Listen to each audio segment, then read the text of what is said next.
Bismillahirrahmanirrahim. Assalamualaikum warahmatullahi wabarakatuh. Alhamdulillah wa syukurillah wassalatu wassalamu ala rasulillah wa ala alihi wa sahbihi wa mawalah amma ba'd. Sahabat semuanya, dalam kesempatan ini saya akan belajar memahami tentang tahapan pencalonan pada pemilihan tahun 2020. Sambil belajar, saya sambil sharing, mudah-mudahan bisa bermanfaat bagi semuanya, rekan-rekan sesama penyelenggara, baik di jajaran KPU ataupun jajaran Bawaslu. Yang akan saya bahas ini adalah tentang prosedur penyerahan, verifikasi dan rekapitulasi dukungan pasangan calon perseorangan. Tentunya di Pilkada tahun 2020 ini banyak yang ada pasangan calon perseorangannya. Tentu di sini kita perlu memahami tentang prosedurnya. Baik, langsung saja kita ke materinya, kita pelajari bersama-sama. Kalau misalkan nanti ada kesalahan dalam pemaparan saya, mohon dikoreksi di kolom komentar. Terima kasih.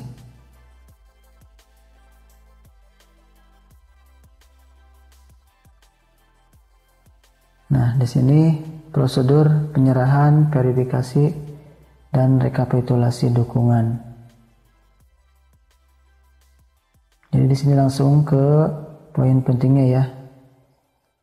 Dalam hal sampai dengan akhir masa penyerahan, jumlah dukungan dan sebaran tidak memenuhi jumlah minimal dukungan, maka KPU Provinsi atau KPU Kabupaten Kota menyatakan bakal pasangan calon tidak memenuhi syarat jumlah minimal dukungan dan sebaran. Kemudian memberikan berita acara model BA1 KWK perseorangan. Nanti di belakang insya Allah saya share berita acaranya. Dan lanjut, langkah-langkah verifikasi administrasi, biasa disebut Vermin ya. Sebentar lagi di Kabupaten Pangandaran juga, kalau tidak salah hari Senin akan dilaksanakan Vermin tentang dukungan bakal pasangan calon perseorangan.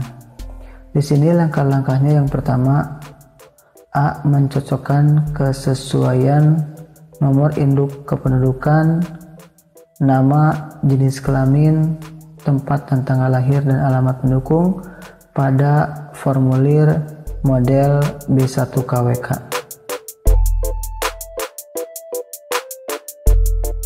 Baik, saya perlihatkan dulu model B1 KWK-nya ya.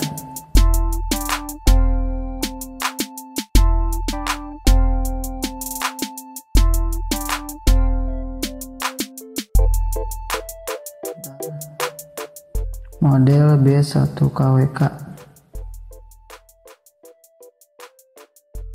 Nah, model B1 KWK itu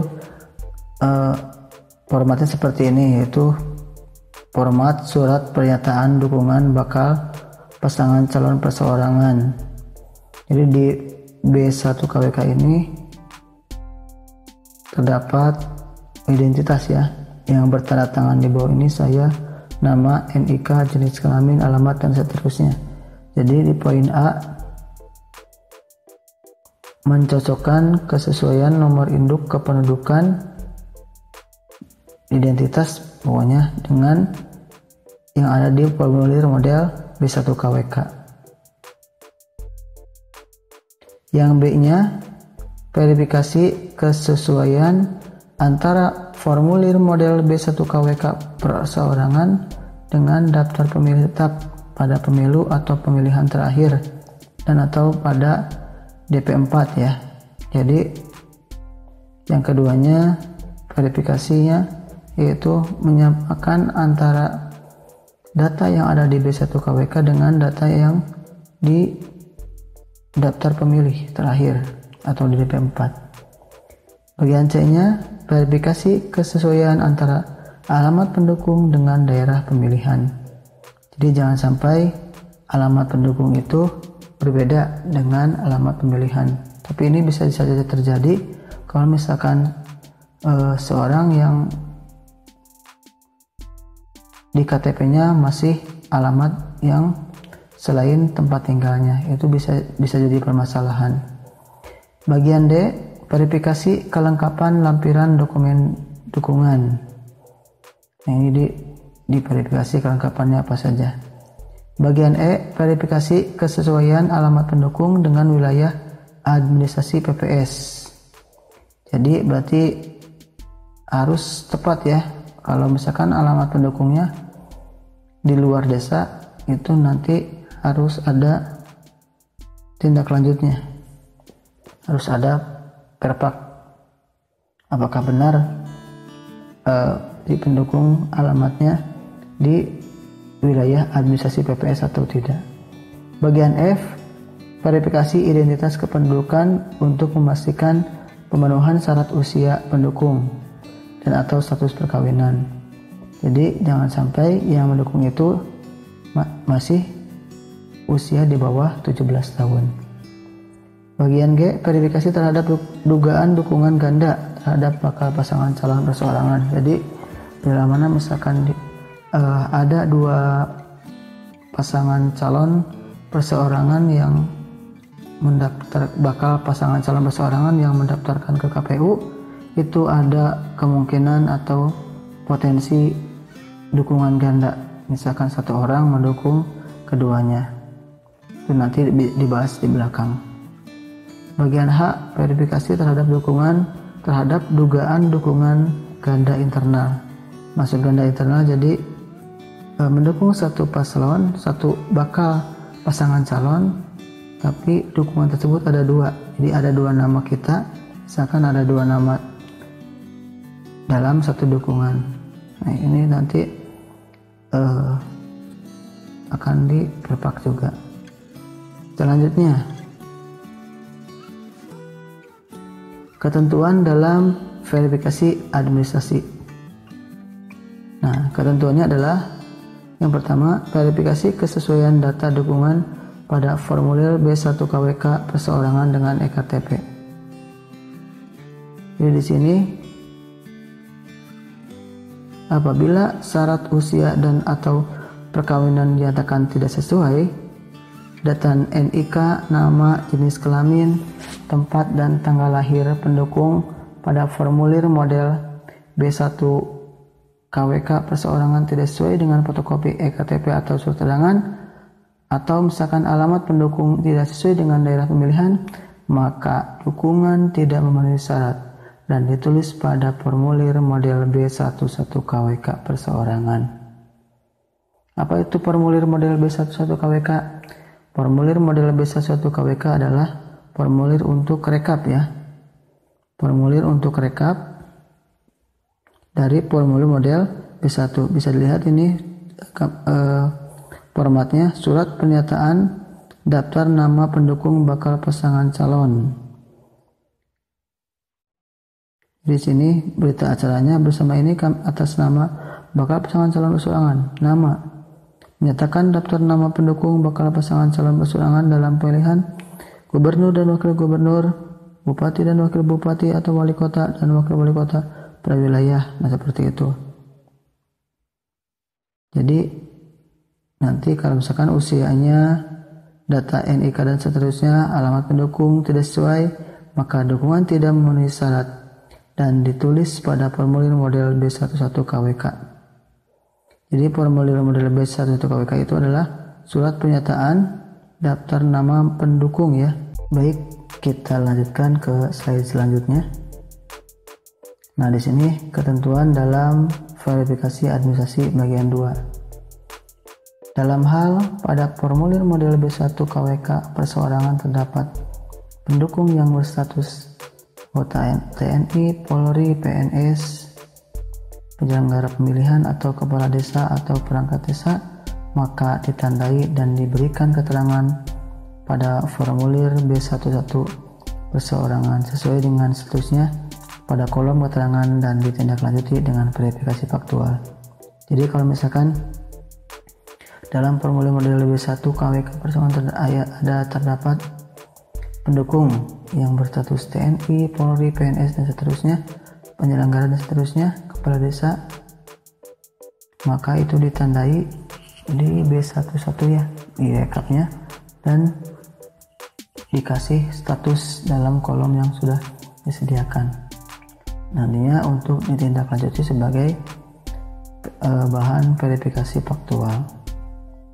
Next. Nah, kemudian masih di ketentuan dalam verifikasi administrasi bagian 3, verifikasi keberadaan pendukung dalam DPT dan atau DP4. Data pendukung pada formulir model B1 KWK perseorangan telah sesuai dengan EKTP atau surat keterangan tetapi tidak ada dalam DPT dan atau DP4, maka harus diklarifikasi ke Dinas Kependudukan dan Catatan Sipil. Nah, hasil klarifikasi ke dinas sebagai berikut. Apabila data kependudukan benar, dinyatakan memenuhi syarat. Apabila data kependudukan pendukung tidak benar, dinyatakan tidak memenuhi syarat dan dicoret. Yang terakhir, tidak dapat menyatakan kebenaran atas data kependudukan pendukung, maka dukungan dinyatakan belum memenuhi syarat tapi tidak menggugurkan dukungan dan ditindaklanjuti dengan verifikasi faktual. Jadi harus diperpak ya. Apabila misalkan setelah diklarifikasi ke Disduk Capil tidak dapat menyatakan kebenaran, maka harus diperpak. Itu kalau misalkan data yang ada di B1 tidak terdapat pada DPT atau DP4. Nah, ini selanjutnya verifikasi dukungan ganda. Jadi dukungan ganda itu terjadi apabila satu orang memberikan dukungan lebih dari satu kali kepada satu bakal pasangan calon, jadi ganda internal. Yang kedua, satu orang memberikan dukungan kepada lebih dari satu bakal pasangan calon, ditindaklanjuti dengan verifikasi faktual. Yang pertama, kalau misalkan ganda internal, misalkan bentuk kegandaan terdapat kesamaan terhadap nik, nama, jenis, kelamin dan sebagainya, maka dukungan hanya dihitung satu. Yang kedua, kesamaan terhadap nik ditindaklanjuti dengan verifikasi faktual. Seperti itu. Kemudian kalau misalkan ganda lebih dari satu bakal pasangan calon, itu mesti harus diperpak ya. Harus diperpak. Next. Verifikasi faktual dukungan bakal pasangan calon perseorangan. Langkah-langkahnya. Nah, di sini langkah-langkah untuk verpak ya. Verpak. Jadi di sini yang bertugas untuk verpak itu PPS. Di PPS yang 3 itu verpak di wilayah desa masing-masing. Nah, PPS melakukan verifikasi faktual dengan mendatangi setiap tempat tinggal penduduk yang telah dinyatakan memenuhi syarat administratif. Jadi kalau misalkan di permennya sudah dinyatakan memenuhi syarat, maka PPS mencocokkan kebenaran nama. Jadi ini semua pendukung harus diperpak ya. A. Mencocokkan kebenaran nama, alamat pendukung dan dukungannya kepada bakal pasangan calon. Ini dimuat dalam pasal 23 ayat 1 Draft Perubahan ke PKPU. Bagian B, memastikan kebenaran dan data pendukung yang sebelumnya tidak terdaftar dalam DPT. Ini yang dibahas tadi ya. Kalau misalkan ada di B1 KWK tapi tidak terdaftar di DP4 atau di daftar pemilih. Ini harus di Perpap. Yang terakhir, memastikan kebenaran pilihan pendukung yang memberikan dukungan kepada lebih dari satu pasangan calon. Kalau misalkan ada kegandaan, maka ini juga harus di Perpap. Yang kedua, dokumen yang digunakan oleh PPS dalam verifikasi faktual. Yang digunakan oleh PPS adalah satu, formulir model B11 KWK, yaitu untuk rekap. Dan yang kedua adalah lampiran model BA5 KWK. Nah, BA5 KWK itu adalah surat pernyataan bahwasannya tidak mendukung salah satu pasangan calon. Jadi kalau misalkan seseorang di Perpap, kemudian dia merasa tidak mendukung, maka itu surat pernyataannya adalah formulir model BA5. Ini bahasanya surat pernyataan tidak mendukung bakal pasangan calon perseorangan dalam pemilihan gubernur dan wakil gubernur yang bertanggung di bawah ini, nama dan seterusnya. Dengan ini menyatakan dengan sebenarnya bahwa saya tidak pernah mendukung. Ini ditandatangani ya, ditandatangani oleh si terperpak. Nah, di sini PPS membawa lampiran model BA5 KWK untuk persiapan kalau misalkan ada yang tidak merasa mendukung, kemudian diberi surat pernyataan. Next, langkah-langkah verifikasi faktual 2. Kemudian nomor 3-nya tadi itu nomor 1, nomor 2, kemudian nomor 3. Dalam hal pendukung tidak dapat ditemui PPS, PPS melakukan verifikasi faktual dengan cara berkoordinasi dengan bakal pasangan calon dan garis miring atau tim penghubung bakal pasangan calon untuk menghadirkan seluruh pendukung di wilayah desa atau sebutan lain kelurahan pada tempat yang telah ditentukan paling lambat 3 hari sejak pendukung tidak dapat ditemui. Jadi misalkan PPS Perpap, kemudian PPS tidak bisa bertemu dengan pihak yang terverifikasi, entah itu apa alasannya, sedang keluar kota atau sebagainya, maka PPS berkoordinasi dengan bakal pasangan calon atau penghubung bakal pasangan calon LO untuk menghadirkan seluruh pendukung di wilayah desa. Jadi yang tidak bisa ditemui dihadirkan di desa, kemudian paling lambat 3 hari sejak pendukung tidak dapat ditemui. Itu yang ketiganya. Jadi kalau misalkan tidak bisa bertemu dengan pendukung, boleh-boleh saja di desa dikumpulkan. Selanjutnya nomor 4. Dalam hal bakal pasangan calon dan resmi atau tim penghubung bakal pasangan calon tidak dapat menghadirkan seluruh pendukung, PPS hanya melakukan verifikasi faktual terhadap pendukung yang hadir.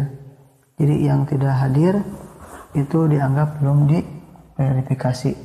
Dalam hal bakal pasangan calon dan garis miring atau tim penghubung bakal pasangan calon tidak dapat menghadirkan seluruh pendukung, PPS hanya melakukan verifikasi faktual terhadap pendukung yang hadir. Yang kelima, dalam hal pendukung tidak hadir, pendukung diberi kesempatan untuk datang langsung ke PPS guna membuktikan dukungannya paling lambat sebelum batas akhir verifikasi faktual. Jadi kalau misalkan 2 cara dan tahapan tidak bisa bertemu dengan pendukung, maka pendukung diberi kesempatan untuk datang langsung ke PPS untuk membuktikan dukungannya. Kalau tidak, kalau misalkan terlambat, maka dianggap TMS. Selanjutnya nomor 6. Dalam hal pendukung tidak hadir sampai dengan batas waktu yang ditentukan, dukungan bakal pasangan calon yang bersangkutan dinyatakan tidak memenuhi syarat dan nama pendukung tersebut dicoret dari daftar dukungan. Seperti itu. Lanjut. Nah, di sini masuk ke hasil perpak ya. Hasil perpak. Yang pertama, pendukung menyatakan kebenaran dukungannya. Maka status dukungannya adalah sah dan memenuhi syarat.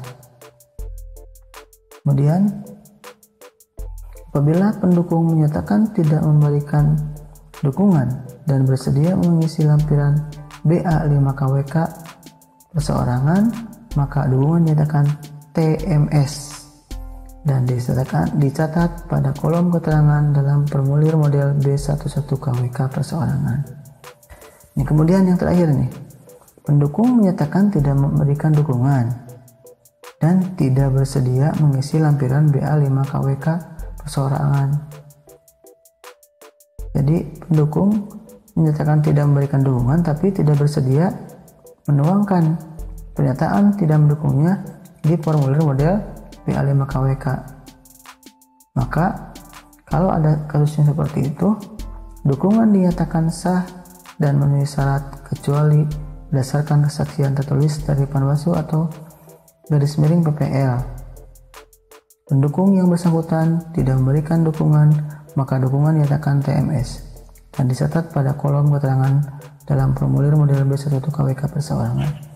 Jadi di poin ketiga itu, jika pendukung menyatakan tidak memberikan dukungan tapi tidak bersedia mengisi BA5KWK, maka dukungan MS.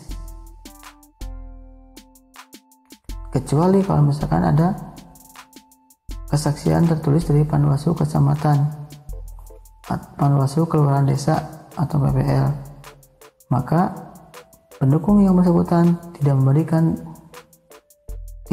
memberikan dukungan, maka dukungan dinyatakan TMS dan dicatat pada kolom keterangan dalam formulir model B11KWK perseorangan. Lanjut. Nah, di sini hasil verifikasi. Dalam hal terdapat pendukung memberikan dukungan kepada lebih dari satu bakal pasangan calon, ini bagaimana? Maka tindakan yang harus diambil oleh PPS adalah menanyakan kepada pendukung kepastian dukungannya terhadap satu bakal pasangan calon dan mendukung membubuhkan tanda tangan garis miring cap jempol terhadap bakal pasangan calon yang didukung dan menulis mendukung garis miring tidak mendukung pasangan calon pada kolom keterangan dalam formulir model B11KWK dan dicatat di dalam berita acara model BA5KWK. Nanti untuk formulir model B11KWK dan BA5KWK akan saya share di ujung video ya, sudah lebih jelas. Tadi sudah dipaparkan. Kemudian poin yang kedua, terdapat dukungan yang menyatakan benar mendukung satu pasangan calon dan tidak benar mendukung pasangan calon lainnya, dukungan dinyatakan MS terhadap pasangan yang didukung. Lanjut. Nah, masih hasil verifikasi. Ini jika terdapat pendukung yang menyatakan tidak benar mendukung lebih dari satu paslon dan bersedia mengisi lampiran BA5KWK perseorangan, atau misalkan terdapat pendukung yang menyatakan tidak benar mendukung lebih dari satu paslon tetapi tidak bersedia mengisi lampiran BA5KWK perseorangan. Kemudian terdapat pendukung yang menyatakan benar mendukung lebih dari satu paslon. Yang terakhir, yang keempat, sampai dengan akhir masa verifikasi faktual, pendukung tidak dapat ditemui. Ini keempatnya, jawabannya adalah status dukungannya bagaimana? Dukungan dinyatakan TMS dan dicatat pada kolom keterangan dalam formulir model B11KWK perseorangan. Ini sama ya, di poin 1, 2, 3, 4 poinnya sama. Dan di sini ada catatan. 1. PPS dan resmi atau petugas verifikasi faktual mencoret dukungan setelah berkoordinasi dengan PPL atau Panwaslu. Jadi harus berkoordinasi dengan PPL. Nomor 2, PPS dan garis atau petugas verifikasi faktual wajib mendokumentasikan kegiatan verifikasi faktual. Jadi harus didokumentasikan. Minimal foto. Kemudian yang ketiga, PPS dan garis atau petugas verifikasi faktual dapat menggunakan teknologi informasi berupa video call untuk melakukan verifikasi. Selanjutnya, alur rekapitulasi hasil verifikasi dukungan bakal pasangan calon. Ini mudah ya. Dukungan di PPS, kemudian ke PPK dan ke PPK di tingkat kabupaten, dan rekap di tingkat provinsi kalau misalkan pemilihan bupati. Next. Terima kasih. Itulah gambaran yang bisa saya jelaskan. Yang jelas untuk perpak ini, yang pertama pahami formulir model B1 KWK, B11 KWK, dan formulir model B5. Terima kasih atas perhatiannya. Wallahul muwaffiq ila aqwamit thoriq. Usikum wa nafsi bi taqwallah. Assalamualaikum warahmatullahi wabarakatuh.